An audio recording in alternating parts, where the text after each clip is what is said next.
Hello everyone, welcome to my channel. In today's video, I'm going to share with you step by step on how I pad my bustier. This is going to be beginners friendly tutorial. And if you're a returning subscriber, thank you very much. If you are just joining me, please subscribe, come with me and let's get started. I have transferred the pattern to the fabric, and the next thing I'm going to do now is to cut out the part of the pattern. So I'll first of all separate the pattern from the fabric this way, and I'll keep the fabric one side. I'm going to be using from the neckline here to the underbust. So I'm going to be cutting at the underbust line. So after cutting, I'll open it up now for us to see, and this is what we have. For the side front here, I'm going to go in by 3 inches to get the curve that I want. Then I'll blend from the underbust into the part that I marked. For this point here, I marked 4 inches. Later in the video, I'll trim it up to 3 inches. In order to know how wide your side part will be, you will minus your underbust circumference from your bust circumference divided by 2. So while I was cutting, the side that opened up, so I'm closing it up now. So I have my center front and side front pattern. After cutting out the pattern that I'll use for the wadding, I'll start with cutting the center front, and the center front is on fold. I'm going to fold my pad into 2. Then I'll place the pattern on it, then I'll pin it down. I am using a thick one for this padding. We have the soft, the medium, and the thick one. This is the thick one that I'm using. So after placing the pattern on the pad, I will go ahead now and mark 0.5 inch around the side of the pattern this way. And once I'm done with that, I'll go ahead and cut out around that 0.5 inch mark. After that, I'll come to the top here this way and cut out. I won't add 0.5 inch at the top. So after cutting, I'll separate the pattern from the part so that we'll see what it looks like, and this is what I have.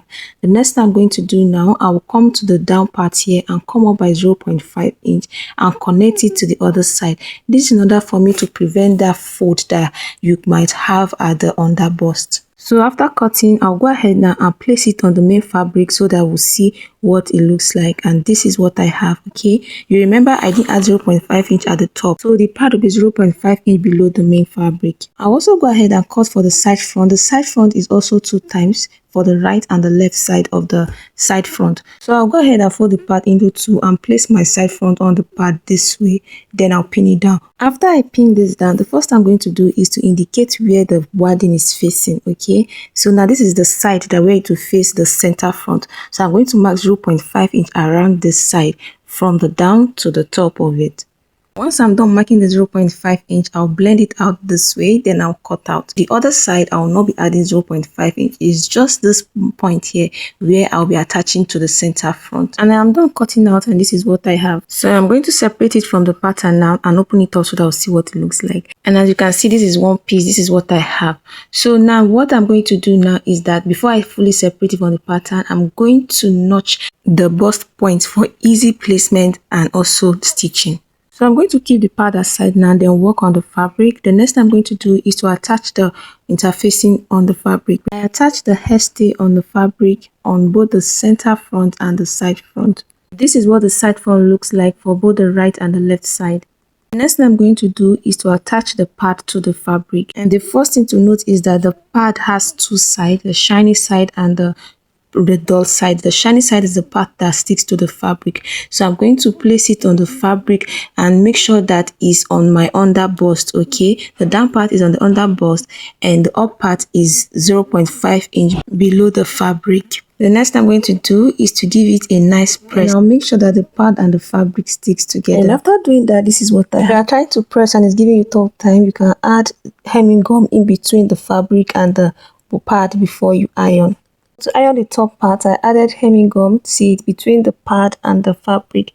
I sprinkled water, then I ironed, and to give you a very nice result. So I'm done with the center front. The next thing I'm going to do now is to work on the side front. You remember the notched part at the side front, okay? So I'm going to use that now to identify where it would be the up and the down parts. That notched part is the bust point. After placing it, I realized my pad is too much, so I'm going to go ahead now and trim it off. So following by my measurement, my pad is bigger than my measurement with about 1 inch. So I'll go ahead now and trim off. After trimming, this is what I have. I'll go ahead now and place the pad on the fabric and iron it out just the way I did for the center front. When I'm placing the side pad on the side front, I'm going to make sure that the pad is 0.5 inch below the fabric. Okay, that's how to know, to be sure of where to place it.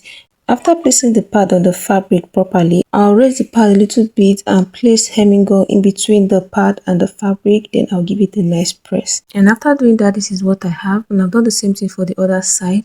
I have the center front and the side front now complete. The next thing I'm going to do now is to join the center front and the side front. And now to do that, I'll place the side front on the center front this way, right side facing right side.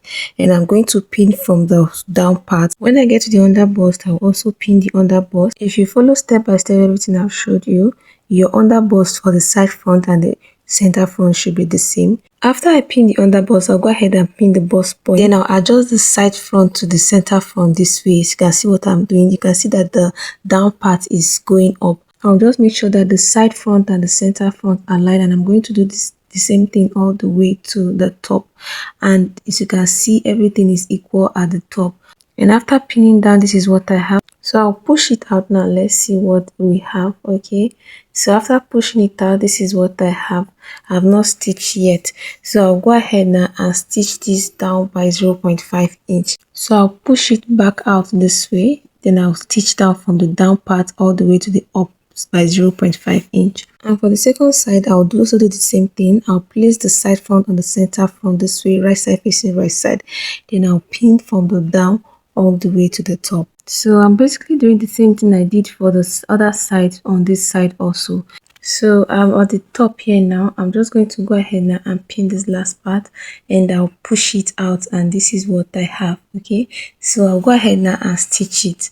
After stitching, this is what I have. This is the inside part and this is the outer part. So the next thing I'm going to do now is to give this a really nice press. I'm going to be using my tailor's ham to press it. So I'm going to place the fabric on the tailor's ham this way, and I'm going to open the 0.5 inch stitching allowance, then I'll press it flat. I'm going to be doing this on the two sides. So after ironing the two sides, I'll go ahead now and open up this sewing allowance from the underbust to the waistline and iron it.